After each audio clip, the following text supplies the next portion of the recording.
Well, hello there. My name is John Meyer, and I am making a Christmas song with my friends, a lot of my friends. Over the past 12 or 13 years, I've been making these songs off and on. 2018 was the last one, the first Noel. There's a bunch of others. I'll post the playlist in the description. You can go watch those if you'd like. But I plan on releasing this next Wednesday. And what I'm going to do is I'm going to show you how I go about putting together this song when I don't really know where I'm going when I start, except for basic chords, and I let the song kind of build as people come in one by one.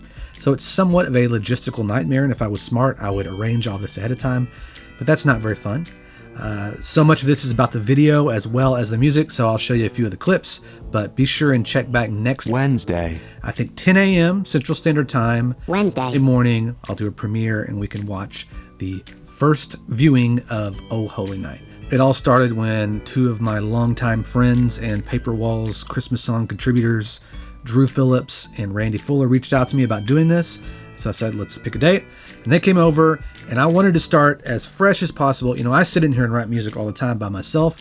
So basically whatever I want to do is what I do. And so with this track, I try my best to let other people guide the process. Of course, my fingerprint's all over this, but at the beginning, I want it to be theirs as much as possible. So we sat down and played, realized that we would start with Drew on the guitar, and that acoustic guitar was my guitar, and it sounded like this. I'm not going to play the whole thing for you, and I'm not going to play any vocals for you because I would have to play the vocals all by themselves, and my friends would not be all that happy with me if I did that. Here's my acoustic guitar, Froggy Bottom.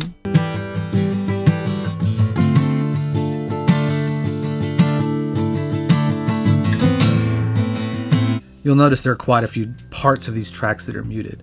I try, at least at the beginning stages, to mute as much as I possibly can and only keep the best things because I know there's a lot more coming, and if you fill it up with scratch acoustic guitars or whatever, then people are less likely to fill it up with new parts. So I try my best to just cut things out that I know we don't necessarily need. Once I had the acoustic guitar track laid out, I had Drew sing a vocal part, and then I had Randy come in and play mandolin. After the mandolin, I had Drew play my guitar. We tried some different guitars. I have a Tele, two Teles, one with a humbucker, one with standard Tele pickups, and then I have this Epiphone Casino Coupe. And that was the best sounding of the bunch for what we were trying to do. It was a little out of tune, but you can hear the cool parts Drew came up with.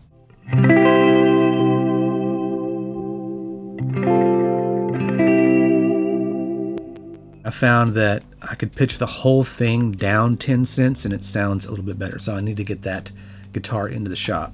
But with the way he was playing the part with the tremolo, hey, if it's a little out, who cares? Randy brought an accordion, so here we go with that.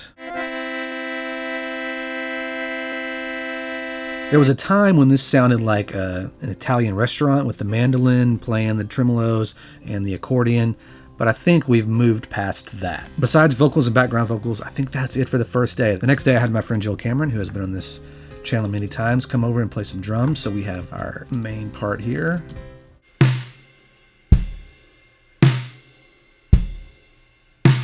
Again, extremely basic because I knew that we were going to add a ton more percussion later on. So I appreciate Joel for holding back as much as he did. We tracked the first drums in my smaller recording space, and then the foyer has a much bigger open sound. He started by doing these clicks because he was bored, I think, and I really liked the way that turned out. And he's got this little part at the beginning of the song, which was meant to be just something to fill the time while he got ready to play the real part, but I think I might keep some of it.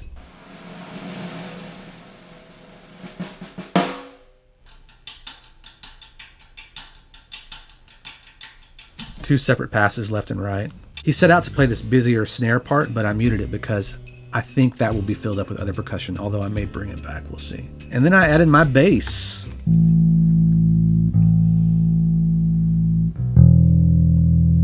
I started out trying to play my new P-Bass that I put flat wound strings on for a more vintagey vibe, but I went with my old Jazz, which has active pickups, but it just has a bigger, smoother, richer low end, so I thought that made more sense for this track. When the day was done, I realized that I didn't want to bring that entire acoustic guitar part in, but we needed something. So I picked up my high strung or my Nashville tuning guitar, which basically you take a 12-string pack of guitar strings and you take the highest note. So the E, A, and D are an octave higher than they normally would be, and the G, B, and E are the same. So that means it sounds really nice and pretty. Here is an example of that, if I can find it. Oh, here we go.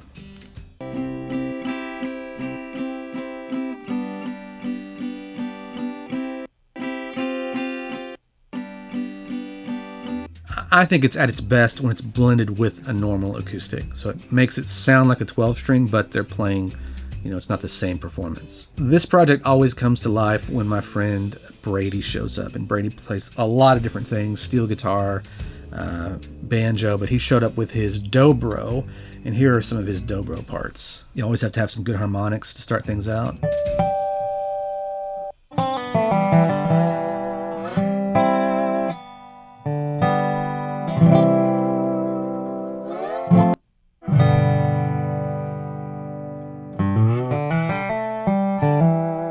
There's two factors that come into play on almost all of these parts, is that we're rushed for time and I don't know what's going to happen next. So usually I have everybody just play a bunch of stuff that I can cut or that I can build later. So I had him do the solo probably 7 or 8 times and I comped together my favorite parts.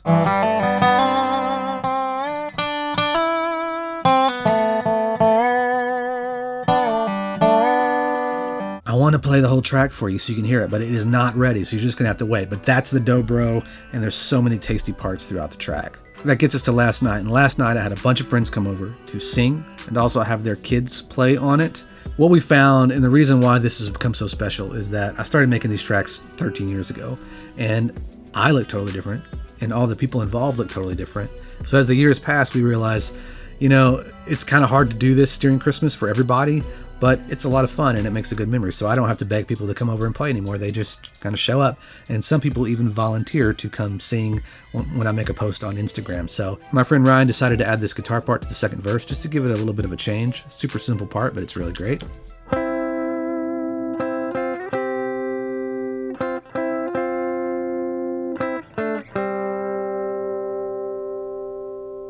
And then in the last chorus.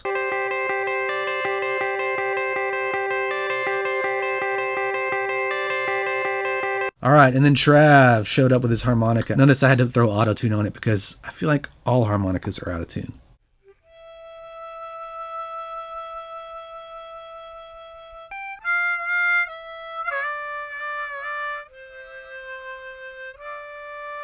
And then finally, the last instrument that we had was the piano, which probably should have been the first because it's a pretty important part of this. But this is Kristen playing the piano.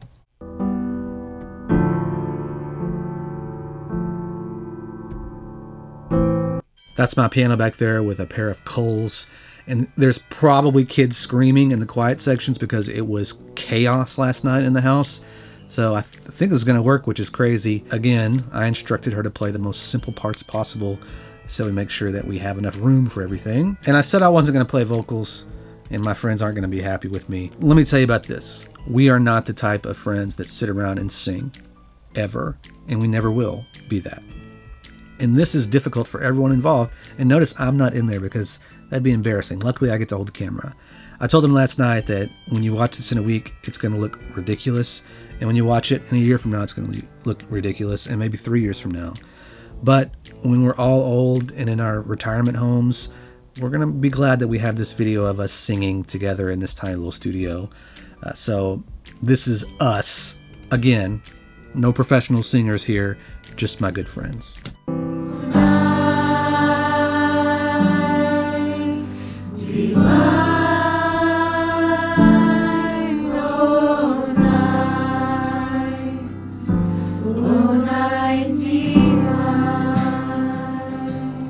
I think they sound great, and what I'm going to do is mix them in with probably 7 or 8 people who sang on the mic. We took time to get the performances right, and when we blend that in with those for the end of this track, it's going to sound like this nice, sweet moment.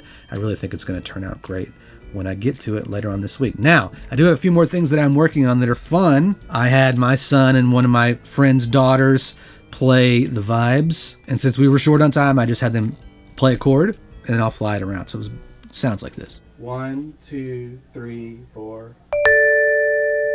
It's okay. It's okay. 1, 2, 3, 4. And then I had the little kids each pick up a shaker or some kind of. My friend Joel, who played drums on the track, left his box of Christmas goodies, and I had each of them shake something or do some rattles or whatever. So that was like this. Smile. And shake. One more time.